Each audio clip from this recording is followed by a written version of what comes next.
if I've said it before, it needs to be said again. We've called this series, this limud, Mesilas Yesharim Explained, which sounds like I'm really going to explain it. But as we mentioned in one of our first sessions, the Mesilas Yesharim is so deep, all of his Kabbalistic works are hinted at and included here, and the Ramchal, even on a reveal level, is incredibly deep. So we're trying to explain it, we're doing our best, but I just want to point out that the title is a little bit of a misnomer. It's a good title because, we are explaining and we're trying, but Mesilas Yesharim Explained gives this view of it. It's fully explained. Now we understand that you can spend your whole life learning Mesilas Yesharim and not get to the end of it. Rav Oba learned, I think, 55 times. And we're humbly trying to get our heads around it, do the best we can to touch the works of this ultimate genius and ultimate tzaddik. Okay, so we're deeply into the Hakdama. We said last time we started this paragraph, Kan kol chol chelek yishlemus ha'avoda nirtzis l'shmo yisbarach, right? That amazing pasuk in Devarim that talked about Yira and Halicha B'drachav, Ava Shlemus Alev Shmiras Kol Mitzvahs. Five important halakim, 5 central halakim to what it means to be a full Jew. And I think we pointed out last time, but it's worth saying again, that we're talking about Shmiras Kol Mitzvahs. Many of us only get to that. But we're not there. We have to get to Avos Hashem, we have to get to Yiras Hashem, we have to get to Halicha B'drachav, we have to get to Shlemus Alev, all these things. And it's a long trip, and it's a long life, and we shall have good long lives, and we have time. But yeah, we have to be on our journey. We have to be knowing that our goal is to get to all those things, to get to Yerushalaim, to get to Avos Hashem, etc. Now he defines it, and I really want to bring out. I want to see each definition. Not spend too much time belabor each point, but I want to bring out a very, very strong point, which is very central at the end. Hayira, what's Yira? Hayira Roma Musi Yisbarach. It's not Yiras Chet. It's not a Kadosh Baruch Hu is going to punish me. It's the year from his Romas, year from the greatness of a Kadosh Baruch Hu.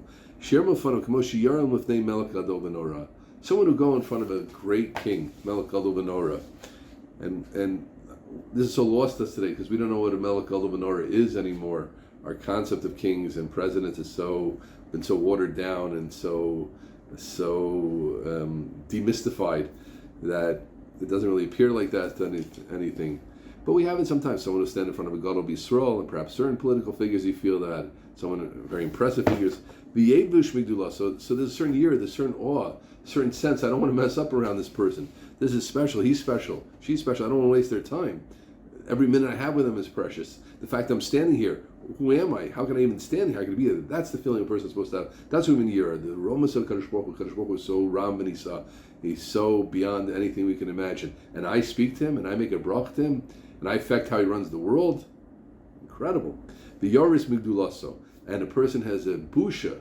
I don't even feel, I can't even stand there from his greatness. I'll call Tnua Shubalit Naneh. Every movement that I make, I had that feeling there. Kol Shekain B'daber L'fanav B'tfila O B'skibetoroso. And certainly, definitely, when I'm involved in learning and involved in davening, there's a sense. And here's the word I want to point out. There's a feeling. Yira is a feeling. Perhaps we get there intellectually. Perhaps we get there through thinking. But when you got it, it's a feeling. Right? We sometimes see people who daven very, very, very technically. And it's good to daven technically. It's certainly good to come on time to shul. It's very important to say the nusach correctly. But one sometimes feels that the lave isn't there. You're technically doing it right, but there's nothing deeper, there's nothing beyond, there's no heart. And again, I'm not putting my hashkafa here, I'm trying to explain what I see in the Mesilas Yesharim. It's clear that it's a feeling. Shir means he fears. What's fear? Fear. Right? Person, imagine when he's fear, you think someone's in the house, you're scared. What's v'yevush migdulas? It's busha, right? It's embarrassment. One feels that feeling. When I say something stupid and when I say a joke and nobody laughs, I feel embarrassed or I get red. That's what busha means. Okay, so we're not talking about, again, perhaps one gets there intellectually. We're not talking about the how to get there at this point, but what it is. It is what it is. It is a feeling. It's a feeling which is generated by seichel, maybe, but at the end of the day, it's a feeling. We're going to see that again. Halicha b'drachav. What's the idea of going in Hashem's path? But that's a big category, and that's one which we are involved in, right? All those who try to work on their midos. When you're working on your midos, it's part of alachta b'drachav. Halich b'drachav kol inyan yosher midos v'tikunam, straightening the midos and fixing them. V'hu ma'ashabarim l'zechorn l'v'racham ma'u chanun v'racham avatay racham chanun v'rachum. V'klal kol zeh shinhag adam kol mitoto v'chol b'nei buto, all of your midos, all of your characteristics, to everything you do. Al Pia Yosher Musar should be straight, Yashrus, and Musar. Right now, when he says Musar, he doesn't mean the Musar movement, but the Musar movement did mean something similar to what he means here. Get that one around your head, right? Musar is the idea of chastisement, of doing what's right, knowing what's right, liaser, etc., straightening, being in the right telem. So a person is constantly evaluating: are my midas correct? Am I being as friendly as I should be? Am I being as firm as I should be sometimes, right? That's not Yashrus Midos, by the way. Someone who can never say no is not Yosher Midos, because you're causing all types of problems, right? Your wife is going to be upset at you that you spend so much money. Your children are going to be upset at you that you're not at their ball game because you couldn't say no to the worker who wanted you to work on Sunday.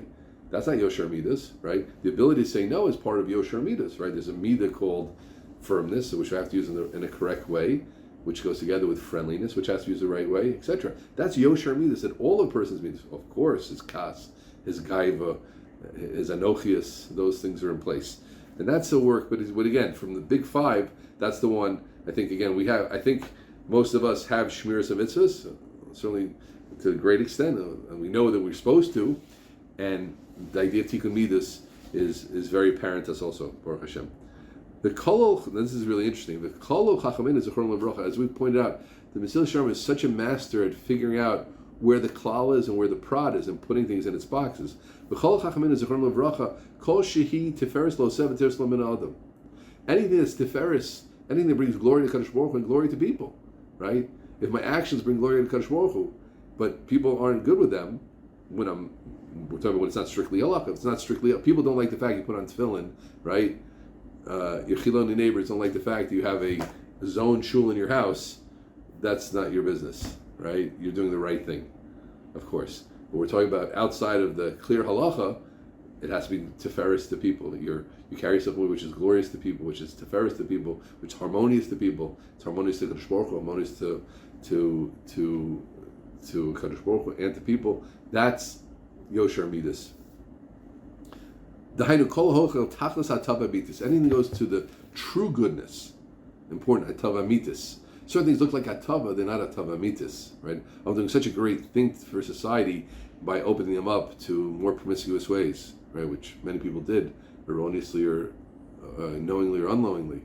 Such a great idea. Getting rid of the primness of the 19th century. We opened up to a revolution. That's not a tavamitis. No.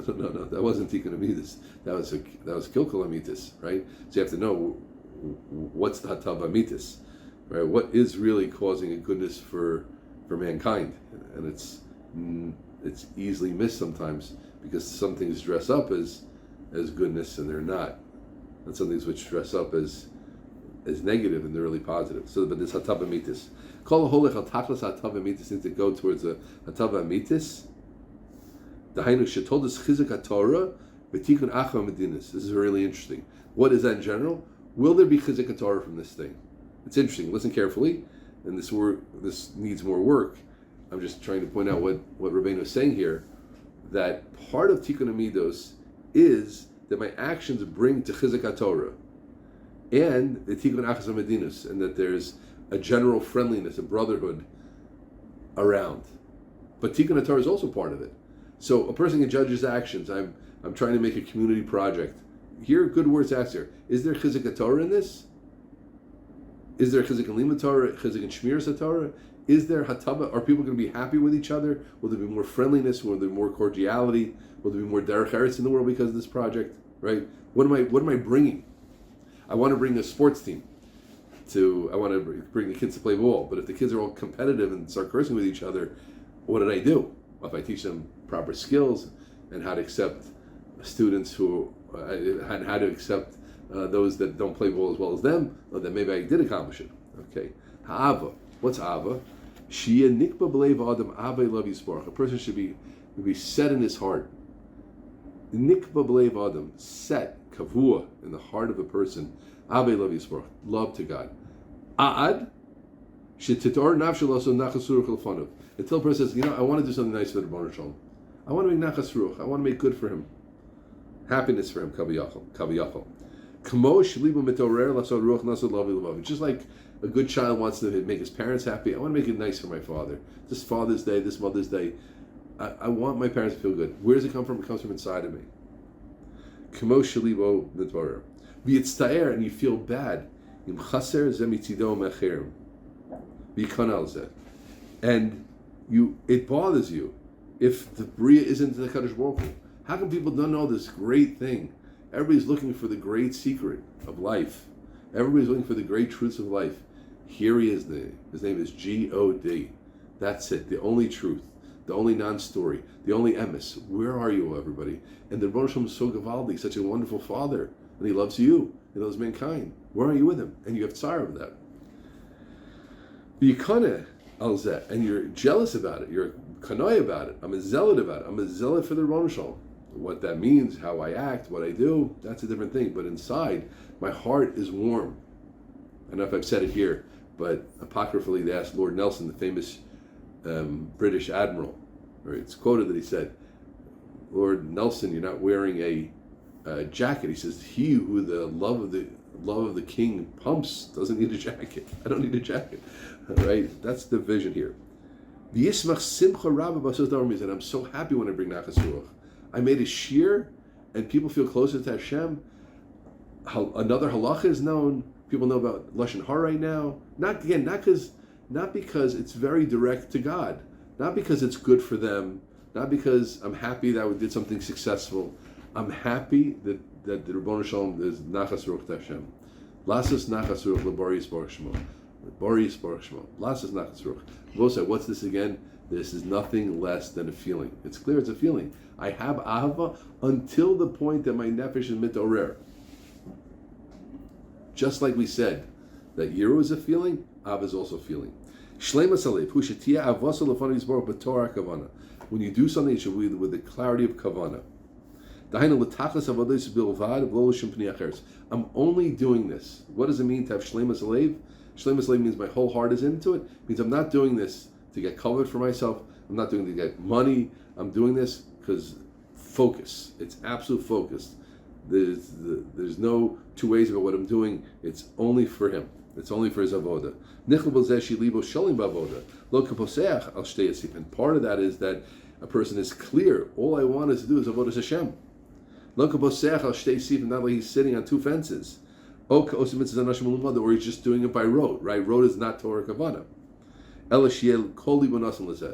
Shleimas Alev means, right, it's together with Av and Yira, but it's now when I'm doing Avodas Hashem, it's my whole heart. My whole Kavana, I'm focused. I'm zoned in. I'm not doing it for, I'm obviously focused, not mumbling stam, and I'm not doing it for another reason. It's clear what I'm doing, why I'm doing it. I'm totally focused in. That's Shleimas Alev. Shmir's kol mitzvahs, k'mashmo. That's Shulchan Aruch, right? I keep Shulchan Aruch bediktuk, not b'chumra, bediktuk. Chumra is something else. Chumra is with severity. Some people have a lot of chumra, some people don't have a lot of chumras. Some poskim are more machmir, some are more mekel. Some people look for poskim that are more machmir, some people look for poskim more mekel. Shlomo Zalman said about a certain kula one time, this is a kula shein tzibur yochal lama, but it's too big a kula. Sometimes we talk about too big a chumra. Or Shlomo Zalman played on that and said, this kula is a kula shein tzibur yochal lama, but it's too big a kula, right? Okay, but diktuk mitzvahs, there's no question. Primary hashkafa, a yid, and I talk to myself, has to be makban alach, ask questions. What's the right bracha? That's not a chumrah. Is this mutter on Shabbos? Is this not mutter on Shabbos? Is this borer? Is this not borer? Am I allowed to peel away the chicken skin, or am I not allowed to do a chicken skin? That's what it means to be a yid. That's diktuk mitzvah. That's just 1/5 of the picture. So we learn here a beautiful sikkim, and I want to point out this is wonderful sometimes because, like we've said, Mesilas Yesharim is the manal of Avodas Hashem. It's a source of Avodas Hashem. It's a rebbe for many people in Avodas Hashem. It's not just another sefer, but it's certainly at least another sefer. And that means this is a great page here. The ideas of what Avos Hashem and Yerush Hashem mean come up all the time, and what is Shmir's Leib comes up less, but also what's Tikkun Amidas comes up. But definitely Avos Yer. Here you have a source. This is what Avos Hashem and this is what Yerush Hashem means. Now I want to finish this session with what I emphasized before, and that is that we see that the lave has to be involved, right? For us to have Abbas Hashem fully and to have Yerushalaim fully is a tall order. Definitely Romamus and feeling bush in front of God is a tall order. But one thing we must take out of this is the idea our heart has to be in it. And there are all reasons that our hearts aren't in it. Sometimes our hearts aren't in it because our hearts are too into baseball, our hearts are too into things that are usher, chalila, or too into our businesses, right? But, or sometimes because we just have a low self-image, sometimes we're depressed. Understand that if you're depressed, you have to work on that. Not just because you have to work on it because you're a great human being who's ready to come out. You have to work on it because there's a whole part of you saying, no, I'm going to be makban and shmir some mitzvahs and I'll learn 10 hours a day with my depression. But your heart can't be given over. But besides all the other reasons, we see how important a heart is. A person has to, we all have to do things to open up our hearts, get our hearts more working. I'm talking about the basics, right? That's what I hope in Shmiras and Mesilas Yesharim explained. I want to add a little bit, the little small practical kernels that I can, is that, whoa, he's talking about such a big picture and it's a whole life to get to these things. Yeah, the starting point for us is that it's not enough to be an intellectual yid. I don't want to be a cold intellectual yid. I don't want to just do what's right. I don't want to just learn. I don't want to just follow a rule book. Excellent. Schar for sure. Good. I want to be a warm yid. I want to be on fire. I want chizuk. I want a slavus. I want connection. I want tefillah. Chavetz Chaim said once that there are very, very warm Jews and fire Jews. There are warm Jews, there are lukewarm Jews, there are cold Jews, and there are frozen Jews. And I mentioned before one time, I won't say where, but Mayor Shapiro was quoted as being in a certain town, and after being there a few days, it wasn't his Hasidic Polish, it was somewhere else. He was in the place, and the Rav, the Chashav Rav of the place, came over and says, Rabbeinu Shapiro, what do you think about my place? He said, I'll tell you, Rav, it's a little bit like, I saw a ice cream store, and it was kosher, but it was cold. And that's a little bit what your town is like. It's kosher, but it's cold. Well, so we have to be warm Jews, right? We don't have to jump up and down. We have to be warm Jews. Our heart has to get going, right? Our heart has to get going on Shabbos. Our heart has to get going in davening, in learning.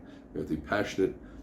But the starting point is we have to know that's part of the picture. Not because Schoonmaker said it, not because anybody said it, because Mesilas Yesharim is saying it. Abbas Hashem, Yiras Hashem, Shleimas Alev. These are in the heart. These are emotions. This is getting there. If we don't even appreciate that the Avodas Hashem has to be in the heart, how can we ever hope to get to any true Abbas Hashem or any true Yiras Hashem?